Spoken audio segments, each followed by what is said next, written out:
All right, welcome everybody. I'm Sam Burden, assistant professor here in electrical and computer engineering, University of Washington, and it's my pleasure to be hosting the final talk of our this fall's Colloquium series from Professor Sarah Bergbreiter, who's in the Department of Mechanical Engineering at Carnegie Mellon University in Pittsburgh.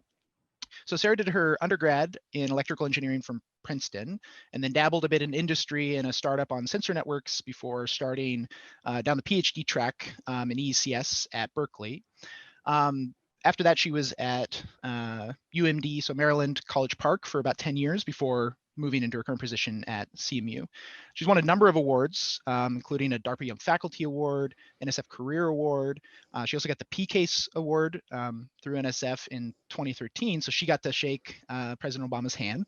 Very jealous of that achievement and the interaction.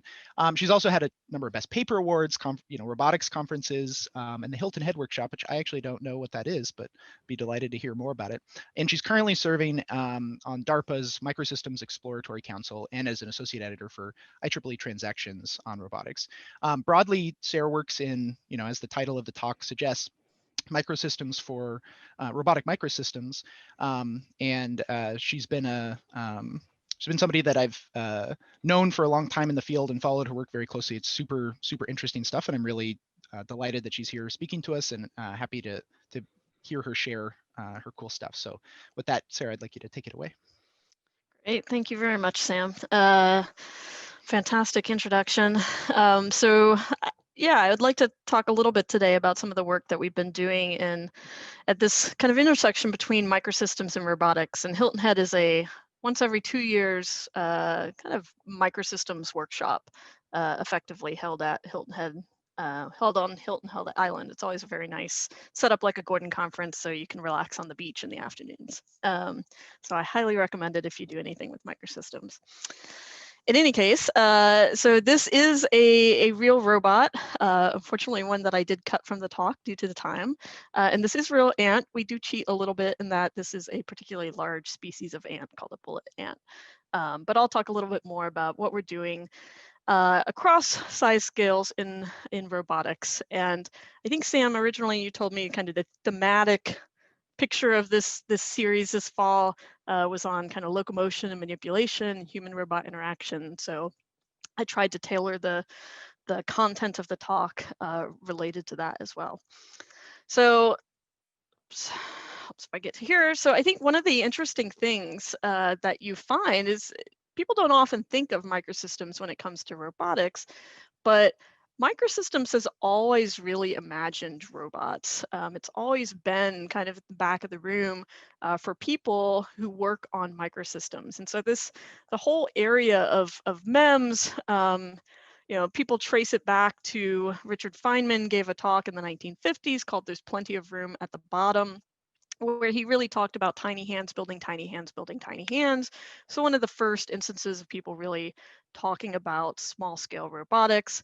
By the late 80s, you had people who were actually creating microsystems. So using all the same technologies you were using to create CMOS chips and the like, you were making small sensors and actuators from that. And so the idea of combining all of those things together inspired folks like Anita Flynn, as well as my advisor at Berkeley, Chris Peaster. And so Anita Flynn came up with the idea of these NAT robots and how they will change robotics.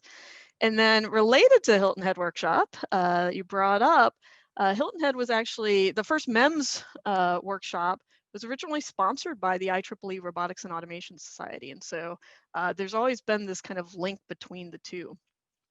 And I think one could argue that microsystems has already even revolutionized robotics to a certain degree. And so all of the quad rotor and a lot of the UAV work that you see these days is based on this one small MEMS chip that goes on board, and that's an inertial sensor. And so the ability to do these in a very low cost fashion is what ultimately allowed this kind of whole UAV industry to take off, literally. But I think one of the things that we'll notice is that we haven't done some of the things that people originally imagined. So we haven't made things like these particular ants right here. And this is a specific kind of ant that I'll talk a little bit about called a trap jaw ant. And it's particularly cool because it jumps in addition to running around. We also haven't done things like this, right? So one of the ideas behind MEMS originally was this idea of ubiquitous sensing. So a lot of our robots have, maybe a handful of sensors at most, but if we look at biological organisms, ourselves, our skin, for example, or this hawk moth that we were just talking about before the seminar started, they're covered in sensors. And it's not just vision, right? A lot of mechanical sensing as well. So I think one of the nice things about working in this space is that there's a ton of existence proofs that are already out there. So can we combine sensing, actuation, computation, control, power at these size scales? And the answer is yes, biology already does it quite well. So everything from plankton to spiders making their home on civil infrastructure, ants making bridges out of themselves, flies, termites basically building well air-conditioned termite apartment buildings for other termites. Right? And there's some potentially big impacts on other fields if we're successful in doing this, and not just on making very small robots. So the idea of how you package and integrate all of these sensors and actuators in 3D space could ultimately help things like prosthetics, UAVs, reconfigurable communication, all sorts of fun stuff that you could imagine from this in the end. So a little bit of what we work on specifically in my lab, really the goal is to combine the expertise that we have in microsystems along with a lot of inspiration from biology to create improved sensors and actuators for larger robots, as well as mobile small-scale robots. And so the kind of mobile small scale robots has always just been a fascination of mine. It's been really fun. I'd say the larger efforts in our lab these days are around some of the sensing and actuation for larger scale robots as well. So I'll talk a little bit about all of those things, but this gives you a sense of some of the different projects going on in the lab, everything from small scale jumping with energetic materials to multi-material 3D printing and design at very small scales. So these are done on something called a nanoscribe, which is sub-micron voxels basically. Impulsive mechanisms, tactile sensing, electroadhesives, and mechanosensing skins. So related to the kind of motivations that I talked about before. And so given the general idea that we wanted to focus on locomotion and manipulation, I really chose kind of two projects that I think are kind of very fun in terms of locomotion. And one, this kind of distributed mechanosensing skin is my biggest tie to UW, so I figured I would talk about that a little bit as well. And related very much to sensing, both in the ability to locomote as well as ultimately useful for things like tactile and manipulation related stuff. So I'm going to go through each of these in turn, but as there are questions, please feel free to ask them in the chat. It might be helpful to write them down as we're going through it, and then I can address them at the end. But clarification questions we'll try to answer as we go through. So please feel free to ask those in the chat as well. All right, so I'm going to start with the locomotion in small scale legged robots. And this is specifically kind of terrestrial related locomotion.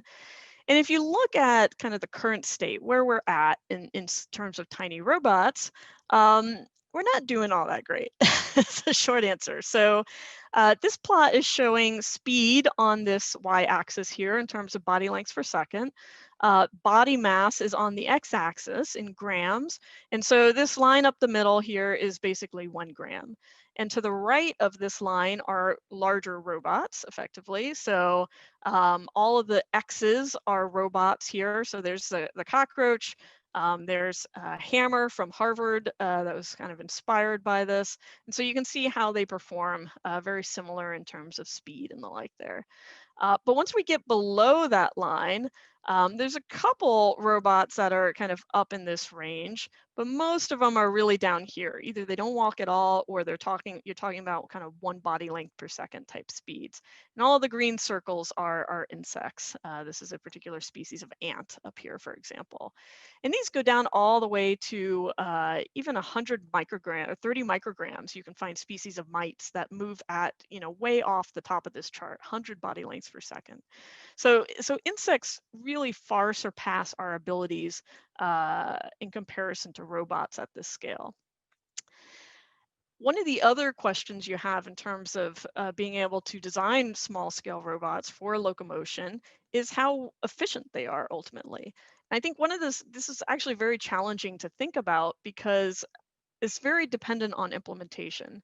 And so a large scale analog of that, if I look at Honda's Asimo robot from way back, as well as a passive dynamic walker from Steve Collins and Andy Rowena, Asimo took about a horsepower, 768 watts, to walk at a meter per second across a flat floor. Whereas Steve and Andy's robot took about 12.5 watts to do the same thing. So it's really implementation dependent to look at efficiency. But one of the things that we did recently is look at all the terrestrial robots that we could find and plotted them against mass, and this is characteristic length, but I'll focus on the mass plot, and looking at the energy to move a meter. So right here in the middle is a joule, and this dashed line represents a gram again. And so the circles are robots and the squares are insects. So what you see, if you have more efficient, you're going to be down at the bottom here. Ants and other small insects are typically pretty far down here. You're talking about, maybe 10 millijoules to move a meter. And they do this, they measure this actually by putting them on a little treadmill inside a little box and measuring oxygen consumption and the like. So this is the data that we could find on insects where they've actually measured cost of transport, for example. The robots are all in these circles, and the colors indicate how autonomous they are. So most of the robots that you find at these smaller size scales are what I would just simply call actuated mechanisms. So they have some actuator, but they're tethered to a power supply that also provides control and certainly has no kind of sensing on board either. And so as you get more autonomous, right, so you have onboard power, sensing, and control, all of the insects have that obviously. Here's one jumping robot that has that. You can see that you typically do worse here. This is an interesting outlier where they had onboard power and control with a little capacitor and a CMOS chip. So there's some interesting things here, but even between here and here, you're looking at about 2 orders of magnitude in terms of energy consumption. So there's some really interesting challenges, I think, in terms of improving efficiency in these systems as well. And then finally, I think the other thing we want to look at is how we can ultimately model locomotion at these small scales. And I'd say the biggest consequence, at least to me as somebody who's interested in making these small robots, is how can we design robots at these scales with the kind of control that we ultimately need? Or can we perhaps take advantage of some of the normally detrimental things that happen at small scales in terms of damping, viscous friction, all these kind of things that will ultimately enable simpler control. But the typical locomotion model that a lot of you have probably seen in the past is SLIP, spring-loaded inverted pendulum, that has been shown to work for pretty much everything on kind of gram scale on up. But the question is how well that translates to things below a gram, kind of more like 10 milligram is your average ant mass, for example. So these are some of the questions that we're kind of looking at and the challenges that we're trying to address in some of our small scale robot work. So we've done a lot of other things, and some of the picture I showed you on the front page there involved a lot of microfabricated versions of things, but I'm going to focus on some of the work that we've done where we've taken advantage of 3D printing. And so this is work done by Ryan St. Pierre, who's now a postdoc in my lab, but this is all his PhD work while we were still at Maryland. He's actually starting a position at University of Buffalo in January. So any undergrads, he's an awesome faculty member. I'm sure he will be fantastic. But anyway, this is a approximately 1 gram version of this that we started testing things at. And we were interested in being able to test some of our ideas around locomotion without all of the extra challenges of integrating the actuators on board, power on board, et cetera. And so in this case, we're using magnetic actuation. And so you can see little magnets embedded in the hips of this robot. And then there's this, it's 4-legged, and that's in part to avoid any extra magnetic interaction. Otherwise, it would get very long. So this is a quadruped versus a 6-legged insect that you would typically see. So the basic setup that we looked at this on is this. So we were kind of monitoring the position of this with the IR cameras. And then below the terrain or whatever we were having it run on is this giant magnet here. And so that magnet was providing the torque to act on these small magnets in the robot legs. And so as this big magnet would rotate, the legs would basically rotate along with that big magnet. So I could set the speed of rotation and that would basically translate to a stride frequency. Now the challenge of using a permanent magnet is that in addition to the torque that I get from the direction of the magnetic field, I also get a pulling force. And this is something that if you've ever kind of entertained kids by dragging a magnet and a coin around the table, right, this is what we're talking about here. And so to avoid that in this case, we tried to keep this as far away as possible to minimize that force. And then we also had a feedback loop in here to try to keep this magnet underneath the robot or behind the robot in some fashion. So this distance here we chose was about 10 centimeters, which translated to a force equivalent of about a 300 milligram payload. And the torque we were getting at the legs, the maximum torque that we could possibly get, we were certainly getting below that, is 28 millinewton millimeters. So this also informs what we might want to do if we're ultimately trying to design actuators for robots at this scale, what our kind of specifications would be.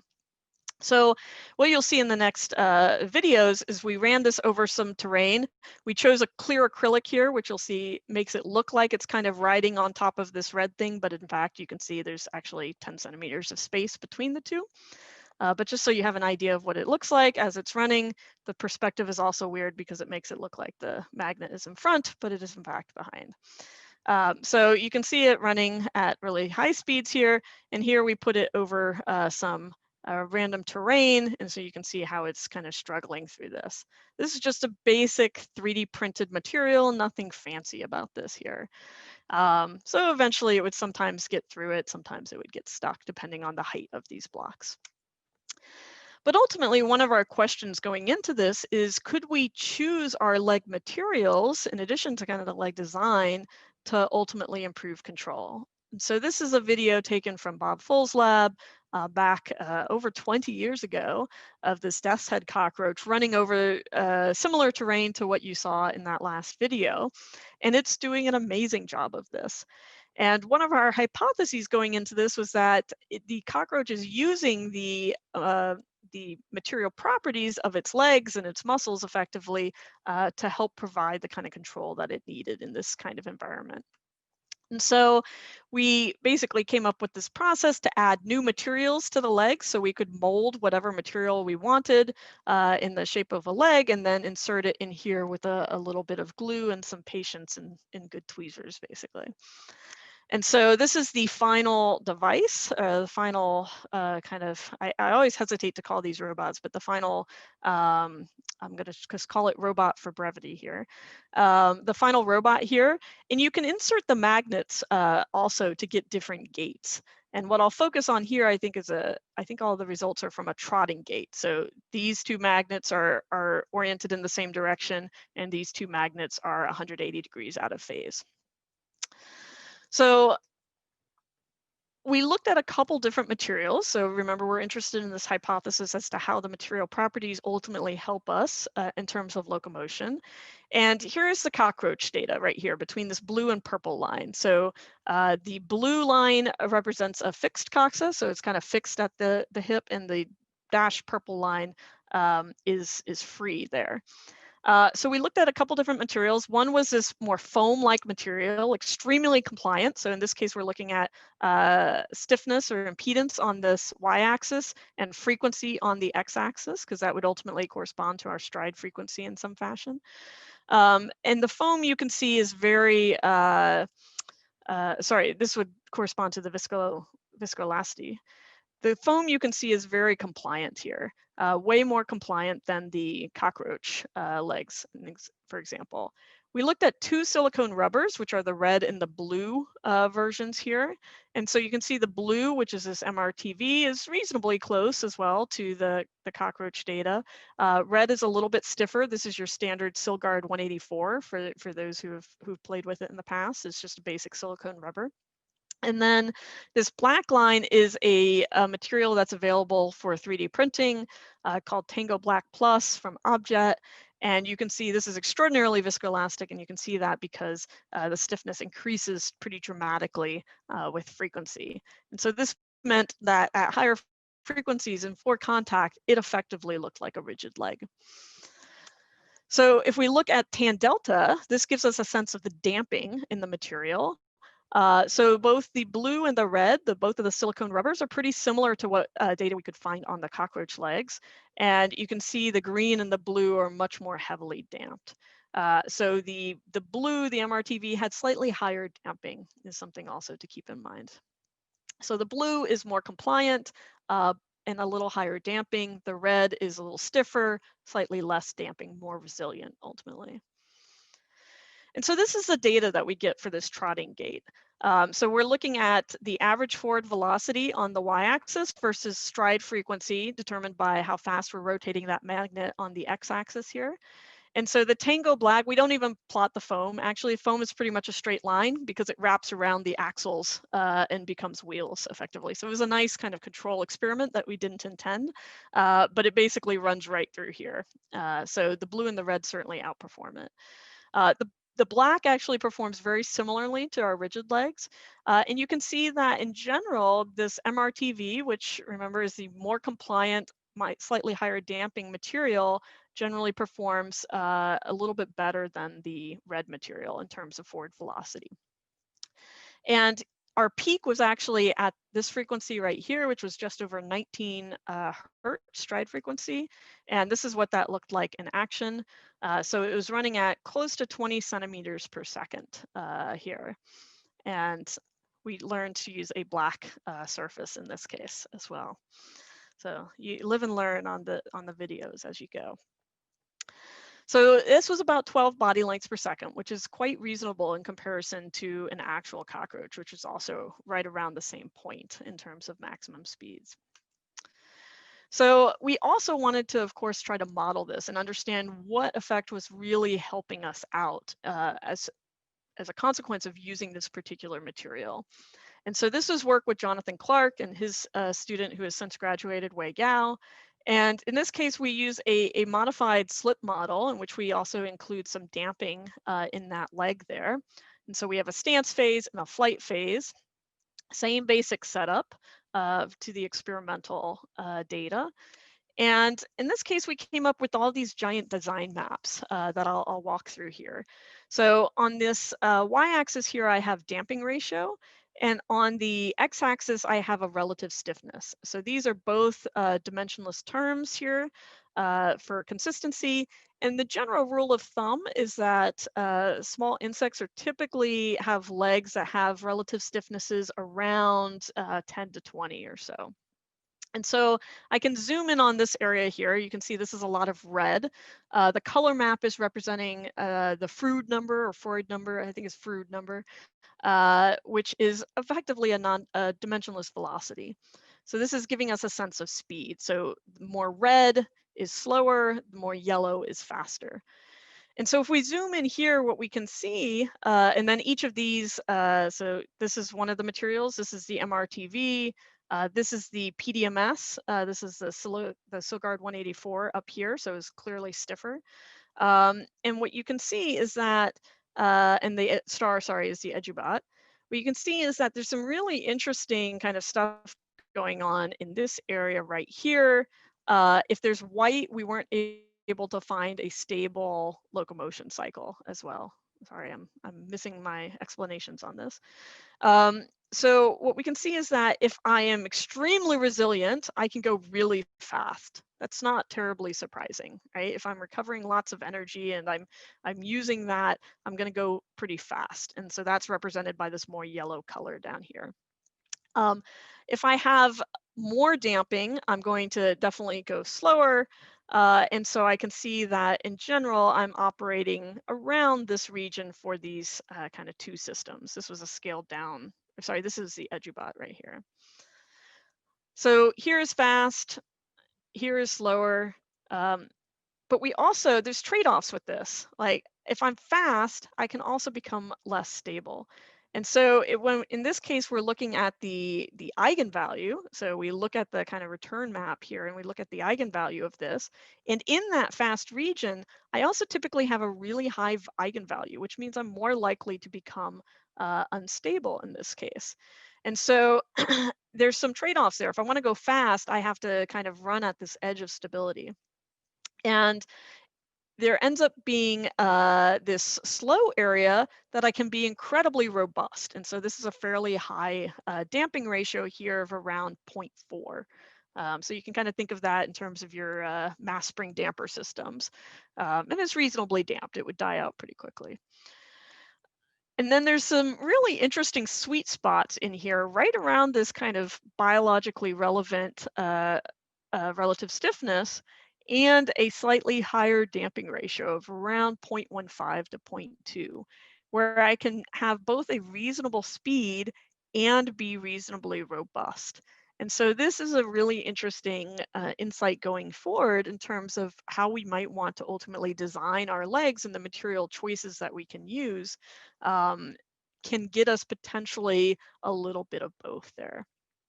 And our hypothesis is that a lot of biology kind of exists in that spot, but we would certainly want to work more with biologists to find out more about that.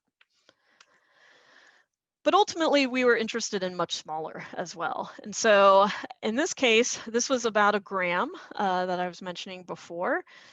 We could print, the smallest we could print was around 100 milligram with a standard printer. And so we wanted to go even smaller than that though. And so we went down to a milligram. And so to do that, we use the Nanoscribe 3D printer. So we can basically print this same exact structure here, insert really tiny magnets. Each of these are 250 micron cubes, so definitely no coffee before inserting these. And you could still, in the same way, program different gates if you wanted to. And so this gives you an idea of the size scale. That's that same bullet ant from the first page there. The whole thing was about 4 millimeters long. There's the magnets in there as well. It gives you the bullet ant head, which I think is a pretty awesome photo that Ryan took. And so the experimental setup in this case, because it was so small and we could actuate it with a lower magnetic field, we could actually actuate it in a Helmholtz coil setup. And the benefit of that is that we could provide a magnetic torque without providing that extra pulling force as well. And so magnetic field of slightly under a millitesla applies a torque of about 13 micronewton per millimeter per leg. Actuated between 5 hertz and 50 hertz, and then we looked at it with a high-speed camera. So this is a little guy running in real time. This is the 1,000 frame per second video of this. And so you can see there's some really interesting stuff going on. The front legs seem to be a little slower than the back legs, which are, still not entirely sure what's going on there. There's definitely some slipping and some sticking that you notice, especially in that front left leg. So there's some really interesting things that you notice when you actually look at this closely. To give you some sense as to how fast that is, I always have to interject something in the middle of these talks. We're being a little unfair here, but I'm saying Usain Bolt is running at about 2 body lengths per second. I'm using his height here. And our robot's running about 15 body lengths per second. And so if you put them in an arena together, on a track together, as long as it's within a Helmholtz coil, our robot beats Usain Bolt. So pretty awesome. So this is what we're looking at here. We can do the same things with material choices in this case, and this is a trotting gait here. What you saw previously was more of a pronking gait, and go way faster. So this is about 24 body lengths per second with the PDMS, and the MRTV, when we use that, got closer to 50 body lengths per second. So they could really book, and there seem to be some interesting benefits to that. We think a lot of that is around the adhesion with the ground. So there's some interesting trade-offs there. And in fact, when they were fabricated, they were too sticky and just stuck to the ground. So this can also manage to get over terrain. In this case, terrain can be crumpled up aluminum foil put in the Helmholtz coil. And this is that little 1 milligram robot climbing over that terrain. It looks very alpine to me there. All right, so let's see. All right, I'm doing all right on time. So I wanted to talk a little bit about, so that was all kind of running, but one of the things that's always fascinated me is around jumping if you're small. And so if you look at jumping, organisms like a grasshopper have been jumping for 250 million years. There's over 3,000 species of grasshopper. They can jump repeatably, super high acceleration. They're efficient, they're small. They're really just incredible creatures. And this is truly nature-inspired work. So this is a paper that came out when I was in graduate school in Nature. And I read it. This is from Malcolm Burrows. I read it and I was like, oh, sure, I think I can do that. Like, I can make a robot that does that. And that defined my dissertation. Of course, I am still working on getting a robot to do that at this size scale. So, but truly nature-inspired work. So when I first got to Maryland about 10 years ago, we worked on this idea of integrating these soft materials or these more elastic materials into silicon. So the same kind of silicon wafer you would use for CMOS. And so one of the first things we made with this, this fun technique was creating a little jumping mechanism. And so you can see the video operating here. There's no actuators on this. This is actuated using a method in the lab called graduate student with tweezers, where the graduate student in question compresses the little robot and then releases the tweezers to let it jump. And so what you'll see in the next video is a black fuzzy dot flying through the air. There's a little mechanism on Aaron's finger. There's Aaron, the graduate student, and the tweezers in question.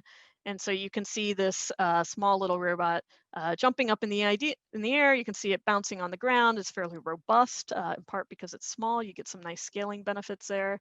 And it does great until, of course, we lose it because it's pretty tiny. So this got us thinking a little bit more about how this was actually working and got linked up with some biologists, which has been a really fun project over the last 5 years on these bio-inspired impulsive locomotion, or what we now call latch-mediated spring actuation. And so if I think of a typical kind of muscle or motor-driven system, right, if I'm trying to throw a projectile, for example, I just have a motor, and based on some limitations of that motor, I can throw this little purple projectile here. And so the motor, as I think all of you know, is limited by this kind of force velocity trade-off. I'm power limited in my motor. Muscles are exactly the same way. And this was an interesting inspiration early on in the team, I think, when everybody was like, oh, force velocity trade-offs is really important here. Because what we realize is that if I'm Arnold trying to chuck an arrow, I'm not going to do a very good job of it because of those power limitations, even though I'm Arnold, right? And I have a lot of power there. So what these organisms do instead is they use a spring to provide that power, to overcome those power limitations to some degree. Springs, of course, have their own force velocity trade-offs, but typically can give you a lot more power than the actuator itself. And so the kind of model system that we have here is I have an actuator that compresses a spring. I have this green latch that moves in the way and holds that potential energy in place. My latch moves out of the way, then my spring can expand and shoot the projectile, much like Arnold with a bow instead. So we can get some pretty nice insights even from simple models. And if I had to say there's a theme in my lab at the moment, it's like, how simple can we model this system and still get useful insights out of it? And so this is very much the spherical cow type approach. And if you're not familiar with that reference, I highly recommend looking it up. So the basic thing that we're looking at here is, if I'm looking at the energy in these kind of systems, the blue is representing the potential energy in the spring, the reddish orange is the kinetic energy in the projectile. So if I start in this latch state, as I start to pull this latch out of the way, I get this transition, right? This mediation from the latch towards the spring actuation. And what we quickly realized is that this latch is incredibly important. And so this actually brought me back to some of those videos of Aaron with the little jumper, because it jumped different heights each time. And that came down to how quickly he released the tweezers from this little system. And so we started with a very simple model of the latch. So it has some radius r associated with it, and we pull it away with some velocity VL, some latch velocity. And so you have a state here where you're in unlatching, and then your spring expands and you take off. And this unlatching phase ends up being pretty fascinating because I can use that for all sorts of interesting things as an engineer. Now, our typical understanding of this is that I want a super sharp latch. I want a zero radius latch. I want it to geometrically disappear instantaneously, and that allows me to get all my energy back as quickly as possible. Right? And if I add more curvature to that, I'm going to get both a delay in my energy release as well as less energy out, because by the time I get to that spring actuation phase, I've released some of the energy from my spring already. Oops. So increasing radius reduces output and delays output. And this is how we've designed our engineering jumpers in the past. So this is Mirko Kovac's work, where he had this nice little cam actuated, a very sharp latch there. This was a NinjaBot, which was basically representing a mantis shrimp, also a very sharp latch there. And this basically provides an instantaneous drop in that latch force acting on the spring. Biology, of course, doesn't look like this. It doesn't have a lot of sharp edges. And this is a Dracula ant, which is a nice example because it has the latch like very easily invisible to see. I drive my biology collaborator crazy by mixing this up and calling it the vampire ant frequently. But it's a Dracula ant. So basically the way it works, and hopefully you can see my arms, it pushes its mandibles together at the front, and then one starts to slip and it can strike with the other mandible. And so this curvature here would result in this very delayed profile. So we came up with a mathematical model for this kind of simplified case. And one of the interesting things we found, if we looked at latch radius versus latch velocity, is that there's a threshold that exists. And no matter what radius I'm at, as long as I pull it away fast enough, I still get this instantaneous latch behavior. And that's not terribly surprising in hindsight. I'm basically having my latch kinematically disappear instead of geometrically disappear. All right, but there's my kind of sharp latch right here. But even if I have a, say, 6 mm latch, I can still pull my latch away fast and be instantaneous. So biology may not be as bad as we thought after all. The other interesting thing is that not only can I get this instantaneous behavior if I have some radius, I can also get anywhere underneath here, right? So I can imagine pulling my latch away more slowly and I'll have a lower takeoff velocity, for example. And so not only does a rounded latch still allow me to get this instantaneous behavior as long as I can pull it away fast enough, I can also kind of control my output to some degree with just that latch velocity, which is a really interesting insight because it's really, these systems are typically happening in kind of millisecond. The energy release is happening milliseconds or less, which is very hard to apply any feedback control to. So if I imagine my latch velocity as a feed forward control, this allows me some control in my energy release then. And so we designed a physical model to really look at this. So we had a projectile, our spring, our latches of various radii here, and kept it to 1 degree of freedom. And this matched pretty much what we thought it would. So in this case, I had different latch radii. As long as I pull it away fast enough, I get the same takeoff velocity, right? This instantaneous type behavior. But as I slow down that latch velocity, I can actually control my output here. One of the fascinating things, and this was really fun for me, in between meetings one semester, I started playing with this data from the Dracula ant. Yeah, Dracula, not vampire. So in this case, you can see kind of a high-speed video. So that's starting to unlatch, and then at that point, you get the strike right there. And so there's different sizes of these ants. And when I kind of derived the latch velocity from the data and the maximum strike velocity, when I plot strike velocity versus latch velocity, I see for some of the ant types, I get this very delayed behavior. And for the others, I get this very instantaneous behavior. And I was truly stunned when I first kind of plotted this data and saw this, because it tends to imply that I have this threshold velocity right around here for these ants. So super kind of crazy. Hey, Sarah. Yeah. There's kind of a more maybe a longer question on the chat that I'll come back to at the end, but I think a quick clarifying question: how much? It seems like you're neglecting friction in the model. Yes. And so, I mean, it seems like you're getting reasonable agreement, but yes. So friction is basically, we think, responsible for this distance right here. So there's a little bit of energy lost due to friction in that model, both for the physical system right here with all the bearing contacts, in addition to friction within the latch. We did polish the latch to some degree, but there is obviously still some friction there, and we're pretty confident it's this right here. Yeah, let me know if that did not answer the question. But yes, we are neglecting that at the moment. We do have some more recent models where we're trying to take the dynamics more into account. And it's not just a velocity control on the latch release, but more of a force control on the latch release as well. All right. So we're also looking at using this in a robot, and this is where some of that dynamic modeling became very important, is that we realized that the latch motor ultimately influences quite a lot of the behavior as well. And so in this case, we have this kind of idealized system where it's basically a robot that looks very much like the model that we're designing here. And we can release a latch that also has a very similar latch radius here with a motor, and you add googly eyes to it, and it makes it a robot, right? So this is the robot jumping.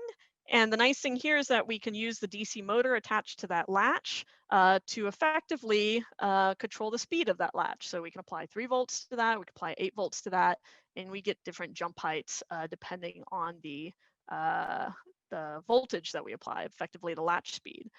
What we notice is we actually get saturation where we don't expect to get saturation. And so that's where some of the dynamic modeling that comes in that we're doing right now. All right, so I'm going to go through this last bit fairly quickly to be on time. But we're really looking at, in addition to locomotion, I mentioned the idea of using microsystems and microfabrication to ultimately create these sensing skins that we can apply to a large number of things, because ultimately our sensing abilities help us to locomote and to manipulate within the world. And so, you know, kind of the hypothesis going into that is that in some sense, and I'll talk a little bit about this, the more sensors, the better, as long as I can handle that data in some fashion. So one of the real challenges that we're focusing on is more in flight in this case. And so this is work with a number of collaborators at UW, including folks like Tom Daniel and Bing Brunton and Steve Brunton and the like. And so this is a quad rotor crashing. And the problem as you get these things smaller and smaller is that they get lower inertias, which we typically think of as a nice thing because we can respond quickly, but we also respond quickly and potentially quicker than we can actually compensate for that. And so this is the real challenge, is how can we add extra stability and things like gust rejection to disturbances and the like that exist in the real world and not for the small UAVs that I'm flying around the lab. And so for this, we look a lot to biology because, you know, certainly in the summer and the pandemic, I spent a lot of time outside in my backyard and continued to be fascinated by the insects that even if I was watering the plants and they got hit by some drops, they were like, whatever. They did fly away, but, you know, they flew away. So I was pretty impressed by that. And so one of the things that we find when we look at this biology, and this is the hawk moth and Tom's lab, is that these wings on this moth are just covered with mechanosensors, these campaniform sensilla that are effectively strain sensors on the wings. And the hypothesis is that these are used to sense disturbances extremely quickly in these insects, because the wing deflection or an unexpected wing deflection would ultimately precede body rotation that we might measure from an inertial sensor on the body. So if we can measure this material deformation in the wings, we can ultimately use that for flight control. So one of the things that we've been looking at for a while, both for tactile and strain sensing, is these soft material sensors. And the benefit of these soft material sensors, and these are capacitive in nature, is that we can get both high resolution from the microfabrication. So a small gap here, a small layer of the blue here can give me fairly high resolution. And the low modulus can get me fairly high strain. So I can get a very high dynamic range from these mechanosensors. And I can also, through microfabrication, potentially get a very high areal density of these high dynamic range sensors as well. And so to fabricate these, we started doing this in the clean room, and then pretty quickly realized that the feature that we needed to be small, this one right here, if we were molding this, that was the feature left behind. And so we could use something like a pretty small end mill, like a 100 micron or a 200 micron end mill, and create the kind of fingers in this sensor, these interdigitated fingers, to create the capacitive sensor, and leave behind, say, a 20 to 30 micron gap, but create these pretty deep, so you still get pretty decent capacitance. So here's what a cross section of this looks like, but it's just a CNC milled mold that we mill in the lab, and we squeegee in some conductive PDMS, add some normal dielectric PDMS, flip it over, and fill in the gaps there with the dielectric again. So in the end, you basically have a sheet of rubber. So there's no protrusions or anything to laminate there. So this is what they look like in the end, a couple millimeters on a side, depending on what size capacitance you want, what sensitivity that you want there. This is what they look like. This came out kind of weird up close. So we look at a confocal image of them, and this whole slide came out bizarre. We can actually look at the changes in capacitance, and we have a pretty good model at this point that includes both the parallel plate capacitance as well as fringing fields on the capacitor as well. And we can apply these, in this case, we apply them to a fixed wing UAV that doesn't necessarily take advantage of the large range that we get, but it's still beneficial to use the soft materials because these things still crash all the time. And if you were using metal foil gauges, you would have some pretty serious problems still. And I apologize, all my pictures for whatever reason are not showing up at high resolution. But in this case, we have about 14 strain sensors on this wing. We use a little flex PCB on the underside of the wing to keep the aerodynamics as happy as possible. And we measure these capacitively. So this gives you a sense of what this looks like in response to a gust. So this is the displacement of the wingtip that we're measuring from the video here. And this is the capacitive data that we're measuring from each of these sensors. So you can see it's pretty noisy, but in general, you can see that if I were to average across this, it actually looks pretty good. There's definitely a change when I apply the gust from this little blower here. The other interesting thing is the dynamics. So I can actually get a pretty good dynamic measurement of at least the first mode of the swing. And so I release it and I can see the ring down from these sensors here. And so I can sample fast enough to get that ring down. And in fact, I can sample fast enough across the entire field of sensors as well. So I think I get pretty much all of the cycles. Definitely it gets a little worse the further out I am from the root here. And so we actually have put this on a UAV and flown it. This is our collaborator, Sean Humbert, who's at University of Colorado. But as this flies over, you can actually see the sensors on the underside of this wing. And we've actually collected data from that and looked at that data. And one of the interesting things is that if you just, we compared it to the inertial data on the UAV. So the blue is the inertial data here, the red is the capacitive data. So if I just look at a single sensor, like this one right here, it's pretty noisy. But one of the benefits of having a large number of sensors is that I can average across them and actually get pretty good data there. And then one of the other things, since you were interested in human robot interaction, we originally used these strain sensors to try to measure gestures. So we wrapped them around, this is Louis Dankovich, his arm. We ended up realizing we were getting better data from the wires. And so now this whole kind of rig is set up with just copper wires. And we can actually recognize, I think he recognized up to 32 gestures pretty reliably with these 7 kind of capacitive sensors across the forearm there. And this was a paper in ICRA in 2019. So Sorry, Sarah, is we have it easy to clarify what is it measuring? Is it skin stretch? here, so it's measuring basically the arm deforms. So, just make a fist, for example, and wrap your hand around it, and you can feel your arm deforming as the muscles are moving. So it's also capacitive sensing, and it's basically measuring the change in effectively volume of the arm as things are moving. It's measuring the change in dielectric is really what it's measuring, right? So as your arm gets closer to the copper strap, or as more, a higher dielectric constant material moves closer to it, you're measuring a higher capacitance, for example. Does that answer that question? Yep. Hopefully. All right, so this, some other kind of fun uses basically for these mechanosensors is really all I wanted to emphasize there. So with that, I want to emphasize we're slowly getting closer to some of these biological inspirations for this work. And the applications that come from that ultimately. I think one of the things that I found fascinating throughout this this work is I kind of came into my career as a faculty member thinking I wanted to build all these cool small robots. And I've realized over the last 6 or 7 years or so that I truly love the science. And I truly love working with biologists and creating models for them that can help ultimately understand how all of these amazing things actually operate. And so that's been really fun over time.